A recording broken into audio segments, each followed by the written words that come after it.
When I'm talking about flexible load and even data centers, everybody's fine. And the moment I say the word Bitcoin, conversation's over.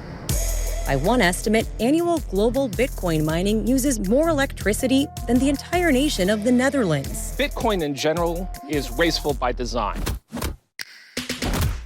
One Bitcoin transaction is equal to throwing away 2 iPhones. Burns as much electricity as the country of Argentina. It's wrecking their grid. Doesn't make any sense. It's a giant pyramid scheme.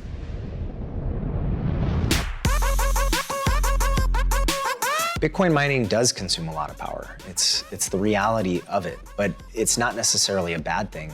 A lot of facilities, mining rigs and facilities, will attach themselves to energy infrastructures that have basically unused energy. What if you turn that flared gas into another product that you could sell? We're not really looking at the problem in totality. The energy that we're sourcing is from green, renewable resources. Why wouldn't we want to produce that kind of energy for a new financial system that creates freedom, transparency, independence?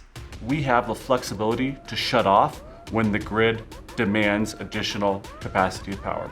That flexibility is a very unique property to Bitcoin mining.